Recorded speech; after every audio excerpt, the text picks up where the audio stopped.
A era de ouro de Hollywood foi construída sobre o glamour, mas por trás das superfícies polidas e dos sorrisos de tela prateada, espreitava um mundo de sombras. Os agentes dos estúdios, funcionários corruptos e estrelas poderosas enterraram escândalos tão sombrios que ainda assombram a indústria. Antes de sua morte, Burt Lancaster supostamente sussurrou nomes, atores cujas ações malignas estavam escondidas atrás de imagens cuidadosamente fabricadas. Eles eram celebrados como ícones, mas suas vidas privadas revelam padrões de exploração, crueldade e corrupção que Hollywood lutou para manter enterrados. Estas são as histórias dos 15 atores mais perversos de Hollywood, os monstros por trás da máscara. Charlie Chaplin. Para o público, Charlie Chaplin era o vagabundo, um palhaço adorável cujo gênio transformou a comédia muda em arte. Mas por trás das rotinas de pastelão e do chapéu coco estava um homem cuja vida privada revelava padrões preocupantes. Sua atração por parceiras muito jovens era um segredo aberto entre os insiders. Em 1918, aos 29 anos, Chaplin casou-se com Mildred Harris, de 16 anos. Quando esse casamento desmoronou, ele logo se voltou para Lita Grey, de 15 anos. Documentos judiciais mais tarde descreveram anos de controle rígido, isolamento e tensão emocional. Para evitar um escândalo público, Chaplin rapidamente organizou um casamento discreto no México. Isso não foi um incidente isolado. Décadas depois, seu quarto casamento com Una O'Neill, com apenas 18 anos quando ele tinha 54, sugeriu o mesmo padrão perturbador. Arquivos do governo mais tarde alegaram que Chaplin a abordou pela primeira vez quando ela ainda era uma criança, ganhando a confiança de sua família até que o casamento parecia inevitável. Executivos de Hollywood sabiam sobre esses relacionamentos, mas Chaplin era lucrativo demais para perder. Os executivos do estúdio reformularam as preocupações como excentricidade, protegendo-o de escrutínio. Sua arte continuou a ser celebrada, mas sua conduta pessoal estabeleceu um precedente perigoso.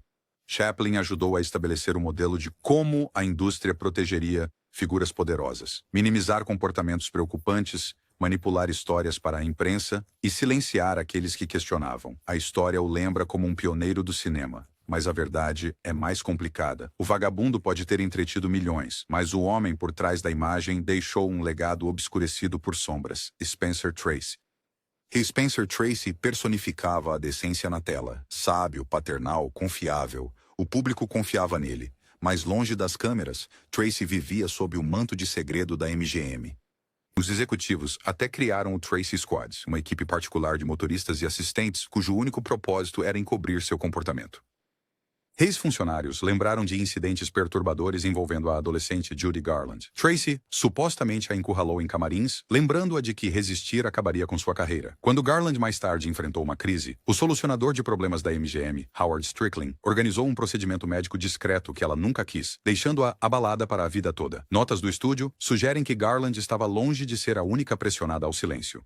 Outros jovens artistas enfrentaram ameaças semelhantes. Suas carreiras eram usadas como moeda de troca. A escuridão de Tracy não parou por aí. Seus surtos repentinos desestabilizavam sets inteiros.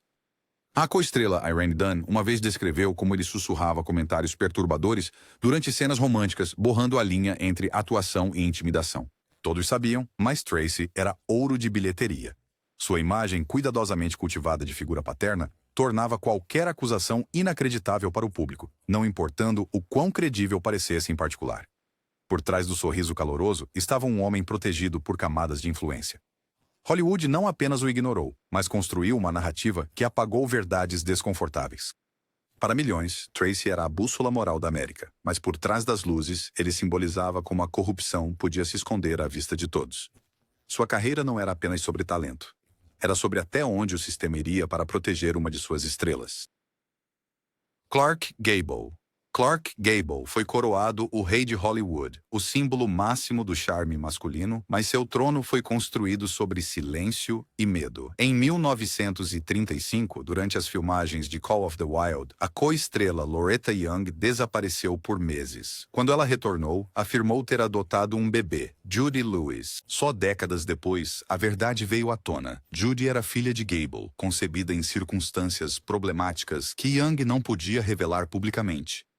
Young permaneceu em silêncio por 60 anos, sabendo que falar teria acabado com sua carreira instantaneamente. Ela não foi a única silenciada. Pessoas de dentro do meio testemunharam mais tarde que Gable organizava encontros privados com mulheres vulneráveis, muitas vezes jovens atrizes apresentadas por olheiros do estúdio. Os executivos da MGM o protegeram repetidamente. Gravidezes inesperadas eram tratadas com arranjos secretos e escondidos da imprensa. Seu envolvimento com Jean Harlow terminou em um casamento cuidadosamente planejado apenas para enterrar o escândalo. Após a morte de Gable, diários privados alegadamente revelaram centenas de encontros, muitos envolvendo coerção ou intimidação. Mais perturbador ainda, ele mantinha anotações privadas classificando mulheres pela aparência e disposição, reduzindo pessoas a meras mercadorias. Seus alvos preferidos eram aqueles com passados problemáticos, os menos propensos a reagir. O público adorava Gable como um herói romântico charmoso, mas essa imagem era uma fachada cuidadosamente mantida pela máquina de Hollywood. Seu chamado status real não foi conquistado apenas com charme. Foi garantido por silêncio, manipulação e proteção institucional. O rei de Hollywood não governava pelo talento, mas pela disposição da indústria em apagar cada sombra por trás da coroa. Errol Flynn. Errol Flynn era o maior canalha de Hollywood, saltando de mastros de navios, duelando com charme e cativando o público com seu sorriso imprudente. No entanto, sua vida privada revelava um lado muito mais sombrio, cuidadosamente protegido pelos estúdios.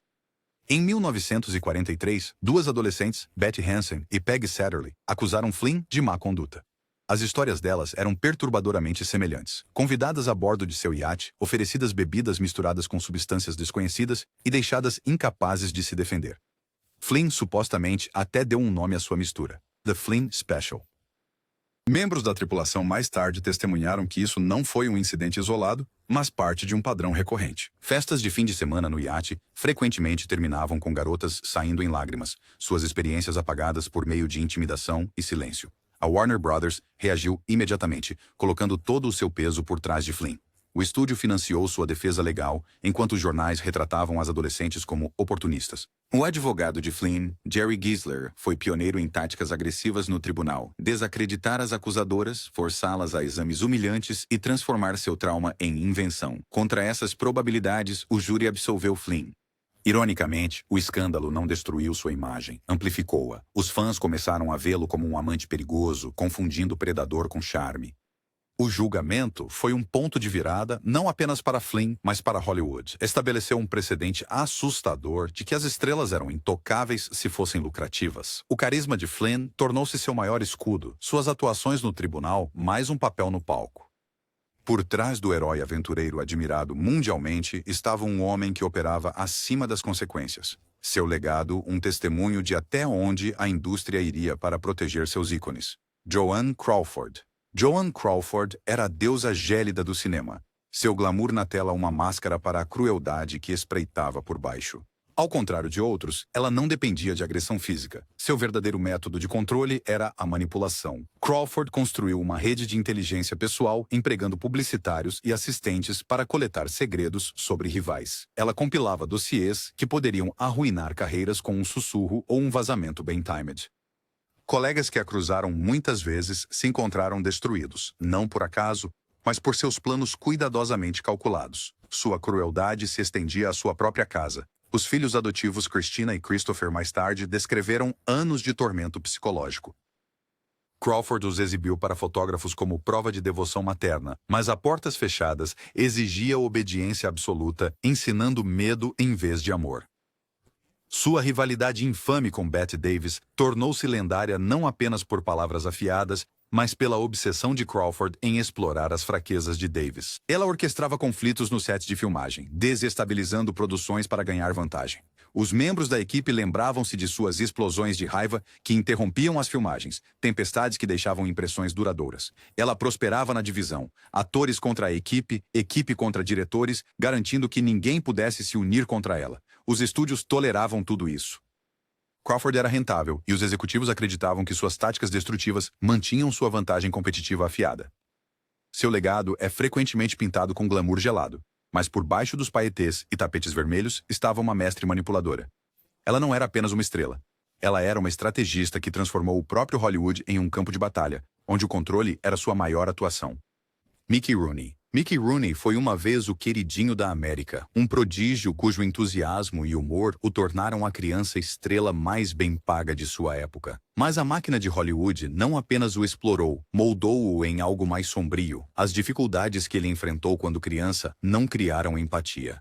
Em vez disso, pareciam transformá-lo em alguém que refletia a mesma crueldade que ele havia sofrido. Em 1944, durante as filmagens de National, Veludo, seu comportamento em relação a Elizabeth Taylor, de 12 anos, revelou essa transformação. Ele supostamente menosprezou sua confiança, a encurralou com atenção indesejada e usou intimidação para afirmar controle. O que antes havia sido infligido a ele, agora ele infligia aos outros.